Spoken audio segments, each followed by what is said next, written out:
अस्सलाम वालेकुम dear students, मैं आपका टीचर ज़हीर अहमद कुरैशी। बच्चों, आपने ऑब्जेक्ट ओरिएंटेड प्रोग्रामिंग के इंट्रोडक्शन में डिस्कस किया था कि इसके डिफरेंट फीचर्स होते हैं जिनमें इनकैप्सुलेशन, पॉलीमॉर्फिज्म, इनहेरिटेंस वगैरह आ जाते हैं। तो आज का हमारा टॉपिक इनहेरिटेंस से रिलेटेड है कि इनहेरिटेंस है क्या और उसे C++ प्रोग्रामिंग में हम कैसे यूज कर सकते हैं। इनहेरिटेंस बेसिकली एक की फीचर है C++ प्रोग्रामिंग लैंग्वेज का। ये ऐसा फीचर है जो इसे C लैंग्वेज से डिफरेंशिएट कर रहा होता है। इसके साथ साथ अगर हम देखें कि इनहेरिटेंस है क्या, तो इनहेरिटेंस बेसिकली एक ऐसा फीचर है जिसके अंदर हम न्यू क्लासेस बना सकते हैं या डिराइव क्लासेस बना सकते हैं जो एग्जिस्टिंग क्लासेस हैं उनसे। अगर हम इसकी डेफिनेशन को डिस्कस करें तो डेफिनेशन में आप देखें, use to create new classes from existing classes. ये किसके लिए यूज हो रहा है? क्रिएट करने के लिए न्यू क्लासेस। और कहां से? एग्जिस्टिंग क्लासेस से। पहले से क्लासेस मौजूद है और हम क्या कर रहे हैं? न्यू क्लासेस उनसे बना रहे हैं। Next point, uses a concept of parent and child classes. मतलब पेरेंट चाइल्ड का कंसेप्ट ही इनहेरिटेंस कहला रहा होता है, जिसे हम उर्दू में विरासत कहते हैं। जो पेरेंट्स के फीचर्स हैं हम उन्हें चाइल्ड में भी ढूंढ सकते हैं और चिल्ड्रन के अंदर उन फीचर्स के साथ साथ मजीद न्यू फीचर्स भी मौजूद होते हैं। वो पेरेंट के तमाम एट्रीब्यूट्स को, तमाम क्वालिटीज को फॉलो अप कर रहे होते हैं विद न्यू फीचर्स के साथ। तो इसी तरह से हमारी प्रोग्रामिंग के अंदर भी जो एग्जिस्टिंग क्लासेस हैं वो पेरेंट क्लासेस कहला रही, और जो हम न्यू क्लासेस बना रहे हैं वो बेसिकली क्या है? उनकी चाइल्ड क्लासेस हैं जिसके अंदर हम एग्जिस्टिंग क्लासेस के तमाम फीचर्स को यूज भी कर सकते हैं। मींस न्यू क्लासेस को एग्जिस्टिंग क्लासेस के तमाम फीचर्स इनहेरिटेड फॉर्म में मिल रहे होते हैं। तो वही बात हम नेक्स्ट पॉइंट पे देखते हैं, the class from which other classes are derived. जिससे नई क्लासेस बन रही हैं वो क्या कहलाएगी? कॉल्ड पेरेंट और बेस क्लास। ऐसी क्लास जिससे दूसरी क्लासेस डिराइव्ड हो रही हैं, बन रही हैं, तो वो क्या कहलाती है? पेरेंट और द बेस क्लास कहलाएगी। याद रखना है बच्चों कि ऐसी क्लासेस जिनसे नई क्लासेस बनाई जाएं वो क्या कहलाएंगी? पेरेंट और बेस क्लास कहलाएंगी। इन अदर वर्ड्स, ऐसी क्लासेस जिनके फीचर्स को दूसरी क्लासेस के अंदर यूज किया जा सके, तो वो पेरेंट और बेस क्लासेस है। नेक्स्ट पॉइंट उसमें, the classes that are derived from parent और बेस क्लासेस। क्या? The classes that are derived from parent और base classes are called child, derived और सब क्लासेस।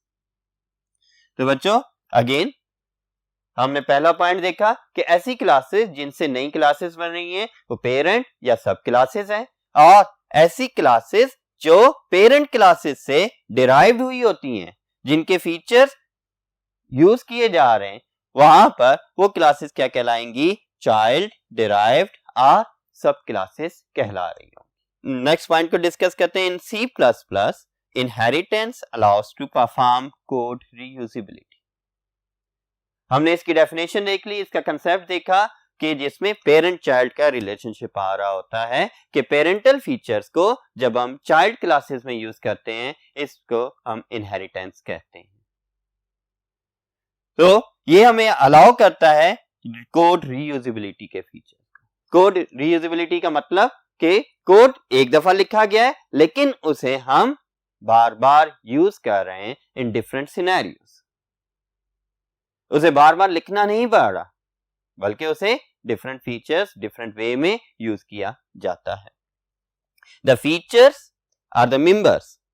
मेंबर्स में हमारे पास मेंबर फंक्शंस भी, डाटा भी of parent class can be accessed by child classes without rewriting them. Means अगर हम देखें फंक्शंस या methods of the parent class हैं या data members of the parent class हैं, हम उन्हें विदाउट डिक्लेयरिंग या विदाउट राइटिंग हम चाइल्ड क्लासेस में भी यूज कर सकते हैं। यही चीज क्या कहलाती है? कोड रीयूजेबिलिटी कहला रही होती है कि एक फंक्शन या एक क्लास के फीचर्स को जब हम दूसरे फंक्शंस या क्लासेस में यूज कर रहे होते हैं तो ये चीज कोड रीयूजेबिलिटी कहला रही होती है। और C++ also provides the features of multiple inheritance in which a subclass may have multiple parent classes.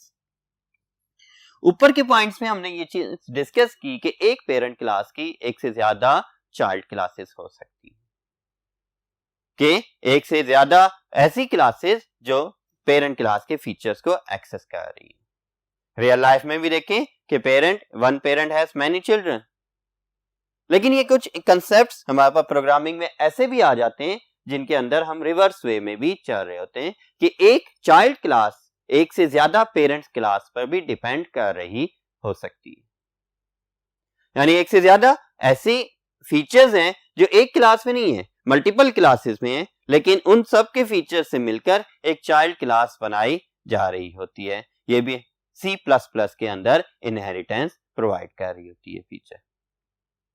अब इन्हीं चीजों को हम क्विकली रिव्यू करें और इनहेरिटेंस के मतलब को दोबारा समझते हैं कि inheritance means parent child relationship between classes,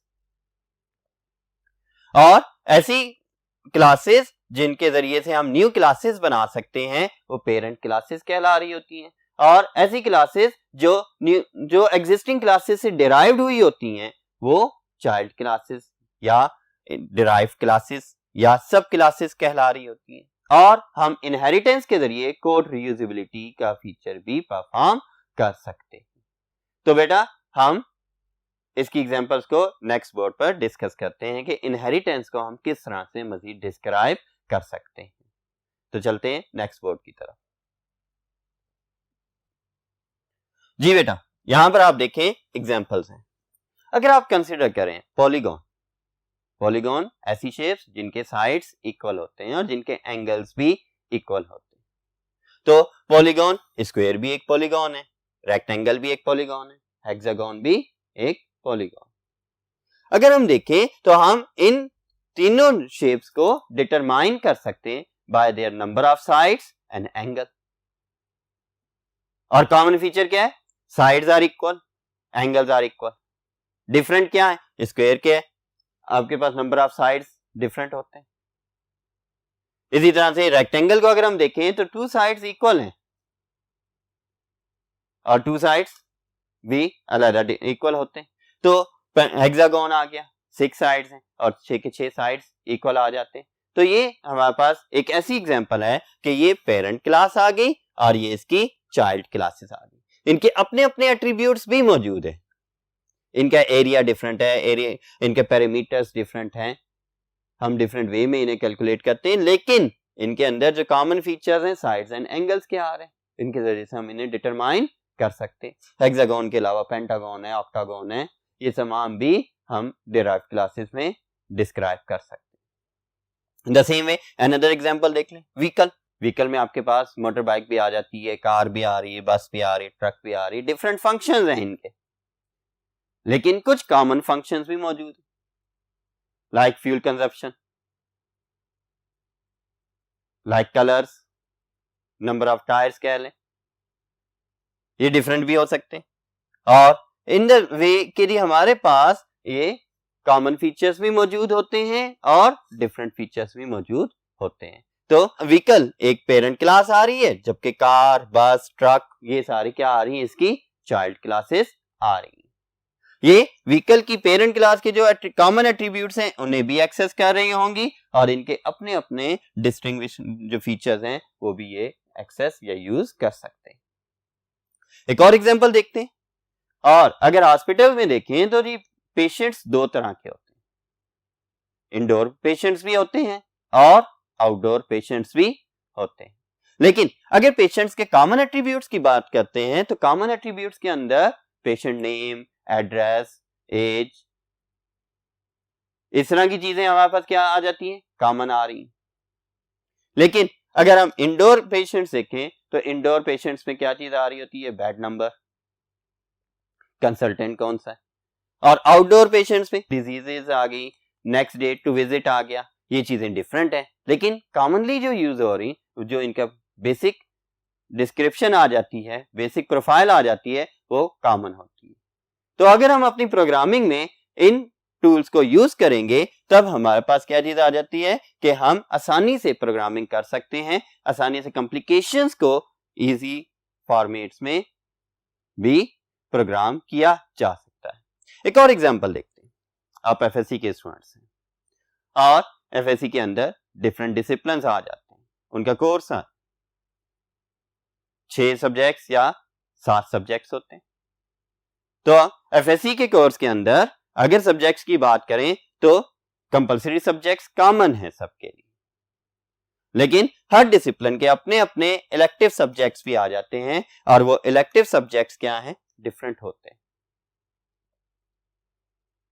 तो ये चीज आपके पास आ रही है कि कुछ चीजें कॉमन आती हैं, लाइक कोर्स के अंदर जो कॉमन सब्जेक्ट्स आ रहे हैं, इंग्लिश, उर्दू, इस्लामियात, पाकिस्तानी स्टडीज, ये कॉमन आ रहे हैं।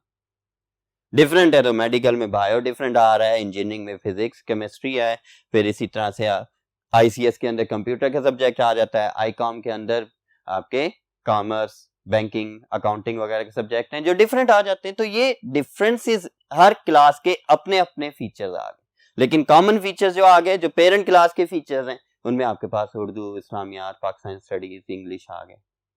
तो इस तरह से अगर हम प्रोग्राम करते हैं तो ये प्रोग्रामिंग को इजी भी बना देती है। तो बच्चों अब हम इसके सिंटैक्स को डिस्कस करते हैं कि इनहेरिटेंस को हम C++ प्रोग्राम्स में कैसे यूज करेंगे। तो बेटा जैसे हम एक क्लास डिक्लेयर करते थे उसी तरह से हमारे पास ये क्लासेस डिक्लेयर होंगी। ये देखें, ये क्लास A है और क्लास A और A की बॉडी आ गई, ये क्लास A खत्म होगी। ये है कौन सी, ये बेस क्लास आ गई।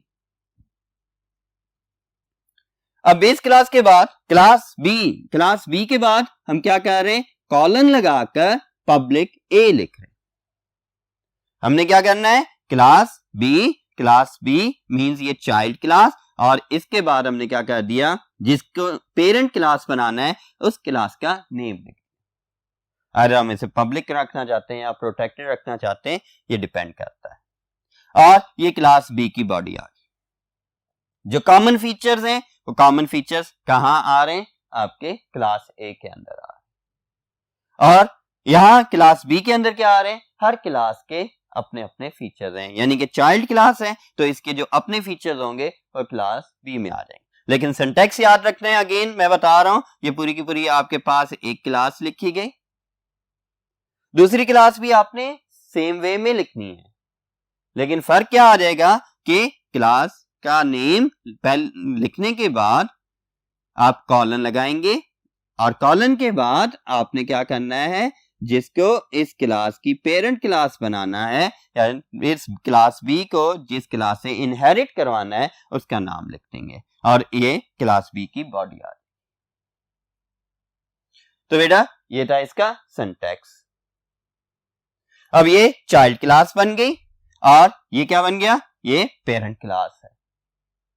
ये क्लास डिपेंड कर रही है इस क्लास पर, और प्रोग्रामिंग के अंदर हम इस क्लास के ऑब्जेक्ट बनाकर इस क्लास के फीचर्स को भी एक्सेस कर सकते हैं। मतलब कि चाइल्ड क्लास के ऑब्जेक्ट के जरिए से पेरेंट क्लास के पब्लिक फीचर्स को एक्सेस किया जा सकता है। तो इसके प्रोग्राम की एग्जांपल को डिस्कस करते हैं, नेक्स्ट बोर्ड के ऊपर चलते हैं, नेक्स्ट बोर्ड की तरफ। अब हम इनहेरिटेंस को एग्जांपल के जरिए से अंडरस्टैंड करेंगे कि हमने C++ प्रोग्राम में इसे कैसे यूज करना है। इसके लिए बोर्ड की तरफ तवज्जो करें कि हमने एक प्रोग्राम लिखा है जिसके जरिए हम कंसेप्ट ऑफ इनहेरिटेंस को डिस्क्राइब कर रहे हैं। देखिए हेडर फाइल्स लिख दी, वही जिस तरह से हम हर प्रोग्राम में लिखते आ रहे हैं, head include iostream.h, head include conio.h। फिर इसके बाद हमने एक क्लास डिफाइन की है जिसके अंदर हमने नाम रख दिया क्लास का A, और इसकी बॉडी के अंदर हम एक फंक्शन डिक्लेयर कर रहे हैं, कौन सा, शो A। इस फंक्शन की बॉडी में हमने लिख दिया कि I am base class A। क्यों, क्योंकि क्लास A बेसिकली क्या है, बेस क्लास है। बेस क्लास का अनदर नेम क्या है, पेरेंट क्लास है। अब इसके बाद एंडल और ये फंक्शन जो मेंबर फंक्शन ऑफ क्लास ए है इसे क्लोज किया और साथ में ही क्लास की बॉडी को भी एंड कर दिया। अब जो बेस क्लास है वो यहां तक है और इसके अंदर हमारे पास कितने मेंबर फंक्शंस हैं, एक मेंबर फंक्शन आ गया। अब बेस क्लास के बाद हमने क्लास बी डिक्लेयर की। अब ये क्लास बी एक चाइल्ड क्लास है, इसे हमने चाइल्ड क्लास कैसे बनाया कि क्लास बी के बाद कॉलन लगाया और पब्लिक ए क्या है, जो क्लास पेरेंट क्लास का नेम था वो इधर रख दिया। अब क्लास बी इनहेरिट होगी किससे, क्लास ए से, पब्लिकली इनहेरिट होगी। और इस क्लास की बॉडी के अंदर भी हमने डिफाइन किया है एक फंक्शन जिसका नाम शो बी है। और इस शो बी के फंक्शन के अंदर क्या लिखा है, सी आउट की स्टेटमेंट से I am child class B, और साथ में इस फंक्शन को क्लोज कर दिया और क्लास बी की बॉडी भी एंड कर दी। तो बेटा ये था हमारे पास दो क्लासेस बनाई गई और एक क्लास को दूसरी क्लास पर डिपेंड या इनहेरिट भी करवा दिया गया। अब इधर क्लास बी इनहेरिट है क्लास ए से, क्लास बी को एक्सेस करके क्लास ए के फीचर्स को भी एक्सेस किया जा सकता है। कैसे एक्सेस करेंगे, इसके लिए आप मेन फंक्शन को देखें। मेन फंक्शन के अंदर हमने एक ऑब्जेक्ट डिक्लेयर किया, कौन सा, बी क्लास का, और उसका नाम क्या है, B1 है। बी क्लास जो हमारे पास चाइल्ड क्लास है, इसका एक ऑब्जेक्ट डिक्लेयर किया B1 के नाम का और B1 डॉट शो ए। अब ये शो ए का फंक्शन कहां है, शो ए का फंक्शन तो हमारे पास पेरेंट क्लास में या बेस क्लास में मौजूद है, ये देखिए यहां पर, और ये बेस क्लास के बॉडी के अंदर मौजूद है। लेकिन ये इनहेरिटेंस की वजह से हम चाइल्ड क्लास के ऑब्जेक्ट से पेरेंट क्लास के पब्लिक मेंबर्स को भी एक्सेस कर सकते हैं। इसी तरह फिर नेक्स्ट स्टेटमेंट देखिए, B1 डॉट शो बी। अब ये कौन से फंक्शन को कॉल कर रहा है, जो B1 का अपना फंक्शन है उसी को कॉल कर रहा है। अब इसकी आउटपुट क्या आएगी, सबसे पहले B1 के ऑब्जेक्ट की वजह से शो ए के लिए ये कहां पर चला जाएगा, पेरेंट क्लास में जाएगा और शो ए के फंक्शन को एग्जीक्यूट करेगा और क्या आउटपुट आ जाएगी, आई एम बेस क्लास ए, जो इधर स्टेटमेंट है और न्यू लाइन में आ गया।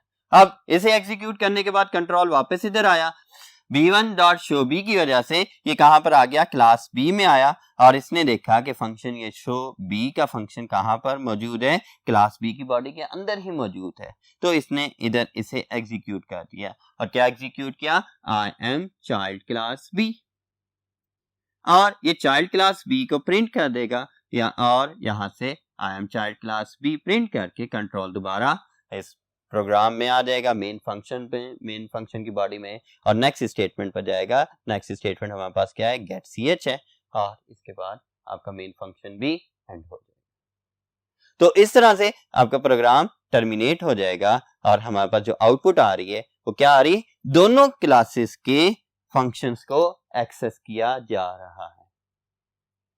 कैसे एक्सेस किया जा रहा है, bye inherited class object. B1 जो है बी क्लास का ऑब्जेक्ट है और बी क्लास इनहेरिटेड है ए से, तो बी क्लास के ऑब्जेक्ट के जरिए से ए के पब्लिक या प्रोटेक्टेड मेंबर्स को भी एक्सेस किया जा सकता है। बच्चों आपको याद होगा कि इनकैप्सुलेशन या डाटा हाइडिंग के टॉपिक के अंदर हमने ये चीज डिस्कस की थी कि पब्लिक और प्राइवेट एक्सेस स्पेसिफायर्स अलाउ करते हैं डाटा मेंबर्स को to be accessed in child classes, जबकि प्राइवेट एक्सेस स्पेसिफायर अलाउ नहीं करता। तो बेटा इनहेरिटेंस इसी तरह से आपकी परफॉर्म होगी कि आप चाइल्ड क्लासेस बनाएंगे और चाइल्ड क्लास के ऑब्जेक्ट्स के जरिए से पेरेंट क्लास के कॉमन फीचर्स को आप एक्सेस भी कर सकते हैं। तो बेटा ये था आज का लेक्चर जिसके अंदर हमने इनहेरिटेंस के बारे में डिस्कस किया, इनहेरिटेंस की डिफरेंट जनरल या कॉमन एग्जांपल देखी, उसका सिंटैक्स डिस्कस किया और उसकी एक प्रोग्राम एग्जांपल भी स्टडी की। इस प्रोग्राम एग्जांपल की प्रैक्टिस करें, इससे मिलती जुलती और प्रोग्राम एग्जांपल्स खुद से लिखने की कोशिश करें, और मेरी तरफ से अल्लाह हाफिज।